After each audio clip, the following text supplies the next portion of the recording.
अस्सलाम वालेकुम जी। बेम्स 8th सेमेस्टर गायनी के लेक्चर के साथ हाजिर हूँ। Doctor Asim assistant professor Faisalabad medical university. अपना चैनल GCUF ट्विटर को सब्सक्राइब करें और बेल आइकॉन जरूर प्रेस करें ताकि न्यू वीडियोस आप तक टाइमली पहुँच जाए। आज का जो टॉपिक है वो है टॉपिक प्रेगनेंसी। डेफिनेशन क्या है? Any pregnancy where the fertilised ovum gets implanted and develop in site other than the normal uterine cavity.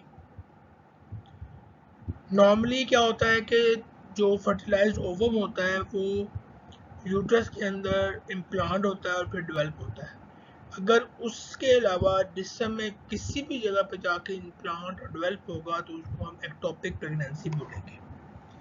It presents a serious hazard to a women's health and reproductive potential requiring prompt recognition and early aggressive management. चूँकि ये नुकसानदेह है किसी भी female के लिए।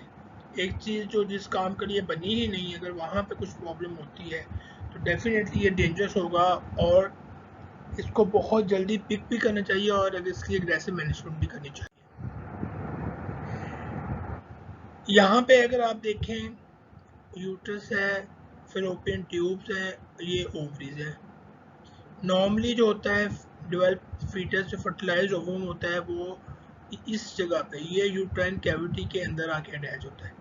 इस जगह के अलावा ये पूरे रिप्रोडक्टिव ट्रैक में या इससे बाहर कहीं पे भी जाके ये इम्प्लांट होगा और डेवलप होगा तो उसको हम एक्टोपिक प्रेगनेंसी कहते हैं। जैसे इसमें अगर इसको देखा जाए तो ये फेलोपियन ट्यूब्स के अंदर जाके इम्प्लांट हुआ है और वहीं पे ये कर रहा है, तो दिस इज एक्टोपिक प्रेगनेंसी।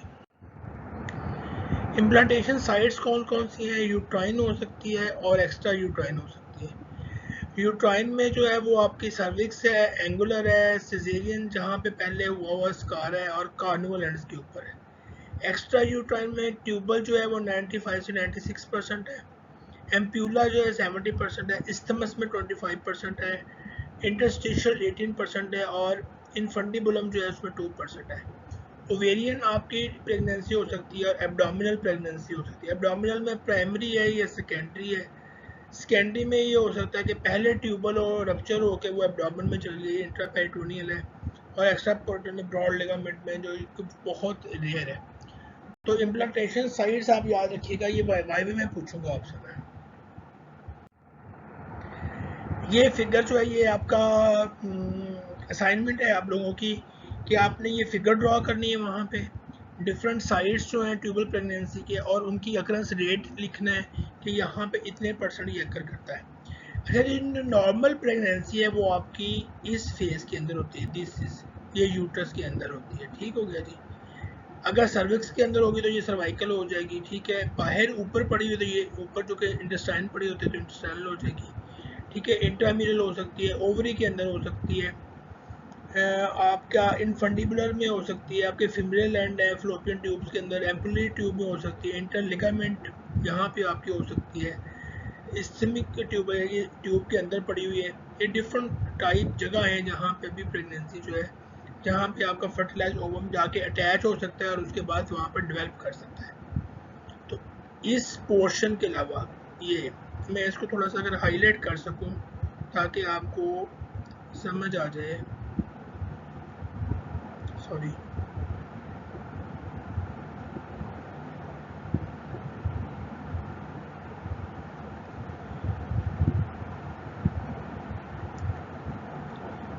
ये जितना पोर्शन है इसके इस जगह के अलावा जाके कहीं पे भी ये अटैच होता है फर्टिलाइज ओवम तो वो आपकी एक्टोपिक प्रेगनेंसी होगी।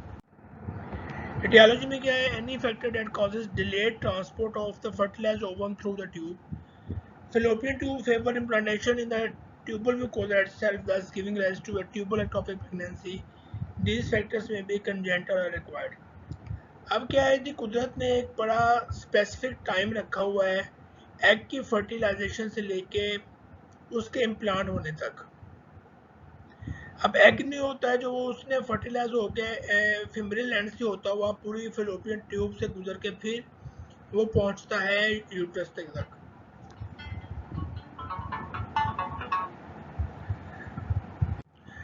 अच्छा, तो बात ये हो रही थी कि वो एक टाइम फ्रेज होता है उसी टाइम फ्रेज के अंदर उसने वहाँ से निकल के इम्प्लांट होना होता है। तो ऐसे तमाम काजेज़, ऐसी तमाम चीज़ें, चाहे वो एनाटॉमिकल हैं चाहे वो पैथोलॉजिकल हैं, जो उस पीरियड को लंबा करती हैं, ज़्यादा करती हैं। तो जैसे ही उसका इम्प्लांट का टाइम आता है, फर्टिलाइज्ड ओवम जहाँ होगा वहीं पे इम्प्लांट हो जाएगा।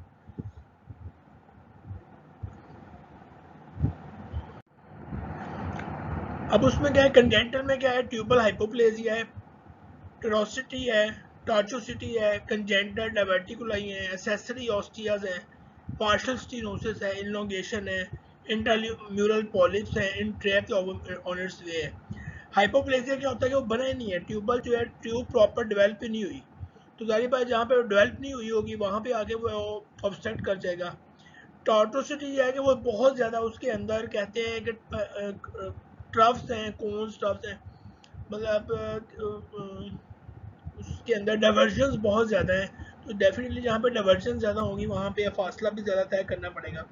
कंजेंटल डायवर्टिकुलाई है कि बीच में से ट्यूब्स के अंदर से डिफरेंट जो है वो आपके पाउचेस बनी हुई हैं, तो वहाँ पे वो एग जो है वो फंस सकता है। इसी तरह आपकी एसेसरी ओस्टियाँ हैं, मतलब कि एक ओपनिंग है तो ओपनिंग ज़्यादा हो सकती है। पार्शियल स्टीनोसिस है, जो तंग है वहाँ पे, या ट्यूब बहुत ज़्यादा लंबी है, या ट्यूब के अंदर पॉलिप्स हैं जो कि फर्टिलाइज ओवम को नेक्स्ट आगे मूव करने से रोक रहे हैं। तो ये किसी भी जगह पे पूरे की पूरे जो है वो रुक सकता है वहाँ पे। एक्वायर्ड जो है उसमें पेल्विक इन्फ्लेमेटरी डिजीज़ है, जहाँ पे डेफिनेटली इन्फ्लेमेशन होती है। वहाँ पे ट्यूब के अंदर का जो पोर्शन है, जो उसका डायमीटर है वो कम होता है, तो वहाँ पे जो फर्टिलाइज ओवम है वो ऑब्स्ट्रक्ट कर सकता है। जैसे जो है वो आपका कॉन्ट्रासेप्टिव पिल्स जो है 4 पर, ये भी जो है एक्वायर्ड फैक्टर्स में आपकी आती हैं। ट्यूबल स्टेरिलाइजेशन फेलियर जो है 40% के अंदर होता है, और रिवर्सल ये जो आप करवाते हैं, बाज का लास्ट टाइम अगर आपने सुना होगा कि सिजेरियन सेक्शन के वो कहते हैं जी कि बेबीज बंद कर दें, बच्चे बंद कर दें। तो इट्स पार्ट ऑफ कि ट्यूबल प्रेगनेंसी जो है वो अगर आपने जो है आपकी ट्यूब्स हैं वो कट आउट कर देते हैं, तो वो मोस्ट कॉमनली जो है उसको हम BTL बोलते हैं, बायलेटरल ट्यूबल लाइगेशन। ये प्रोसेस है आपका कॉन्ट्रासेप्शन का। तो अगर उसमें और उसको दोबारा अगर आपने दोबारा रिकैनलाइजेशन करवाई हुई है, तो वो भी एक कॉस्टिव फैक्टर जो है बन सकती है इसकी। ट्यूबर रिकंस्ट्रक्टिव सर्जरी हो गई, असिस्टेड रिप्रोडक्टिव टेक्निक्स हो गई, प्रीवियस एक्टोपिक प्रेगनेंसी, ये सारे के सारे टियोलॉजी के अंदर आते हैं। रिस्क फैक्टर जो अंदर है वो 35 से 45 ईयर्स एज है, प्रीवियस इंड्यूस्ड अबॉर्शन है, प्रीवियस पेल्विक सर्जरीज है, सिगरेट स्मोकर है, उसकी इनफर्टिलिटी है, साल्पिंजाइटिस नोडोजा है, जेंटल ट्यूबरकुलोसिस है, फंडल फाइब्रॉइड्स हैं, और ट्रांसपेरिटोनियल माइग्रेशन ऑफ द ओवम है।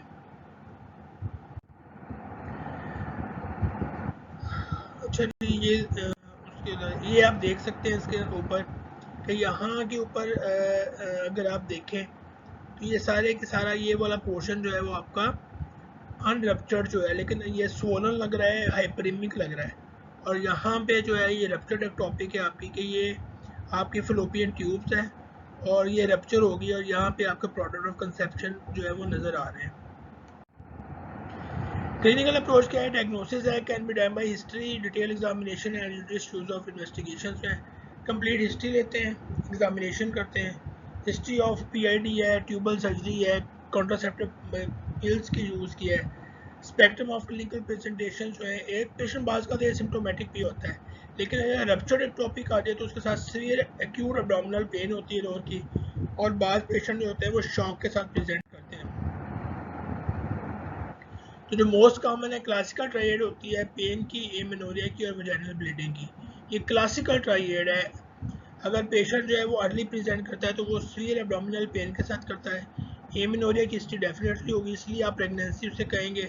और वजाइनल ब्लीडिंग इसलिए होती है कि जब से ट्यूबल प्रेगनेंसी अंदर से रप्चर करती है या इन्वेड कर रही होती है, क्योंकि वो वहाँ का प्रॉपर काम नहीं होता, तो डेफिनेटली जो ब्लड वेसल्स हैं वो रप्चर करती हैं, जिसकी वजह से वजाइनल ब्लीडिंग होती है। इसके अलावा फीलिंग ऑफ नॉजिया है, वॉमिटिंग है, फेंटिंग अटैक्स हैं, सिनकपी के अटैक्स होते हैं, एब्डोमिनल पेन जो होती है this is the most common pain, और शोल्डर टिप पेन जो होती है वो आपकी रेफर्ड पेन होती है। पेशेंट जो होता है वो रेस्टलेस होता है, ब्लैंच होता है, स्वेटिंग है, कोल्ड कामी स्किन्स होती हैं, शॉक्स टैकीकार्डिया के आने शुरू होते हैं, ऑल ड्यू टू रप्चर के साथ के अंदर ब्लड लॉस हो रहा होता है, चूँकि वो कंसील्ड हेमरेज होती है, छुपी हुई होती है, नज़र नहीं आ रही होती, इसलिए जो है पेशेंट के जो साइन सिम्टम्स है उसको देख के हम करते हैं कि ये पेशेंट की इतनी ब्लीडिंग अंदर हो चुकी होती है।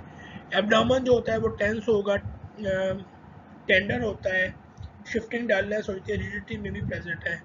मिनिमल ब्लीडिंग जो होती है पर स्पेकुलम एग्जामिनेशन के साथ होती है, और पर विजनल एग्जामिनेशन अगर आप करेंगे तो यूट्रस में भी बल्कि है, डेविएट होती है अपोजिट साइड के ऊपर, फॉर्निक्स टेंडर होते हैं।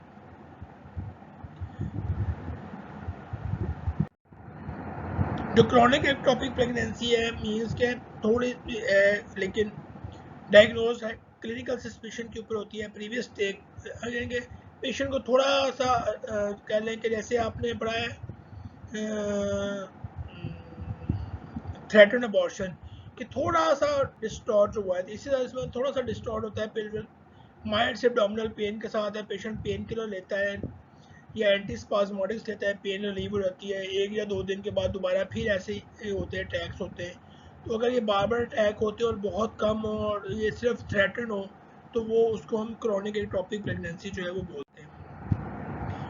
पेशेंट लुक इल है, वेरिंग डिग्री ऑफ पेलर आपकी आती है, टेम्परेचर थोड़ा सा राइज होता है, शॉक के जो फीचर्स होते हैं वो एब्सेंट होते हैं, टेंडरनेस होती है, मसल गार्डनिंग होती है, वेजाइनल मिकोजा पेल, यूट्रस में भी नॉर्मल होती है या थोड़ी सी बल्की होती है।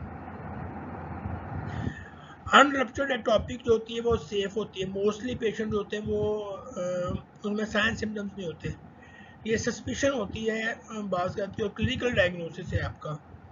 इसमें क्या होता है कि डिलेड पीरियड है, आपके स्पॉटिंग और डिस्कम्फर्ट होती है, डिस्कम्फर्ट से होती है लोअर एब्डोमेन के अंदर, और लोअर एब्डोमेन जो होता है वो माइल्ड सा टेंडर होता है। ट्रांसवेजाइनल हम अल्ट्रासाउंड के जरिए प्रूव कर सकते हैं, और बीटा एसिडी लेवल जो है वो आप कर सकते हैं। यहाँ पे आप देखें ये आपकी ओवरीज है, ये फिब्रियल एंड्स हैं, ये ट्यूब है, ये आपकी यूट्रस पड़ी हुई है, और ये आपकी ट्यूब के अंदर एक्टोपिक प्रेगनेंसी है। Pregnancy in the Fallopian tube is a black cat on a dark night. ये एक कहावत है कि जो फलोपियन ट्यूब की प्रेगनेंसी है वो काली रात के अंदर काली बिल्ली जैसी होती है। It may make it's presence felt, कि वो अपनी प्रेजेंस जो है वो अपनी मूवमेंट्स के साथ जो है वो बता सकती है, अदरवाइज आप उसको नहीं देख सकते।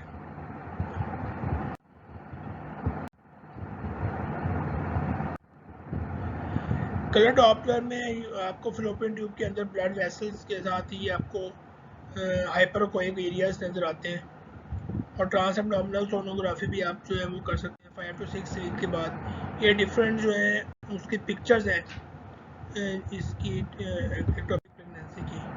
बीटा एसिड करवा सकते हैं, डिफरेंट लेवल के ऊपर डिफरेंट होते हैं, सीरम प्रोजेस्टेरोन लेवल करवा सकते हैं, और डायग्नोस्टिक लेप्रोस्कोपी जो है वो गोल्ड स्टैंडर्ड है। डिफरेंशियल डायग्नोसिस जो है वो आप ये लिस्ट पूरी जो है वो याद कर लीजिए कि रप्चर्ड कॉर्पस ल्यूटियम भी है, ट्विस्टेड हो सकती है, टॉर्शन हो सकती है, एक्यूट अपेंडिसाइटिस है, परफोरेटेड अल्सर्स जो है, रीनल कॉलिक है, और स्प्लेनिक रप्चर हो सकता है। सब एक्यूट या क्रॉनिक की पेल्विक एब्सिस है, अपेंडिकुलर लंप है, साल्पिंजाइटिस है, पेल्विक इन्फ्लेमेटरी डिजीज है। ये मैनेजमेंट स्ट्रेटजीज हैं आपकी जो कि आपने करने एक्सपेक्टेड मेडिकल मैनेजमेंट में सिस्टेमिक मेथड टेस्ट दे सकते हैं, लोकल जो है अल्ट्रासोनोग्राफी लेप्रोस्कोपी साल्पिंजाइटिस दे सकते हैं, सर्जिकल मैनेजमेंट में आप रेडिकल साल्पिंजेक्टमी कर सकते हैं, और कंजर्वेटिव आप उसको देख सकते हैं। इसी ट्रीटमेंट चार्ट को आपने जो है अगर एग्ज़ाम में आपके क्वेश्चन आता है मैनेजमेंट ऑफ एक्टोपिक प्रेगनेंसी का, तो आपने इसी मैनेजमेंट को हाईलाइट करना है, और इसके अलावा आपने कुछ नहीं लिखना है इसका। इसको गौर से देख लीजिएगा, जो मैनेजमेंट है आपकी, कोई चीज़ समझ ना आए तो काइंडली उसको मुझसे पूछ लीजिए।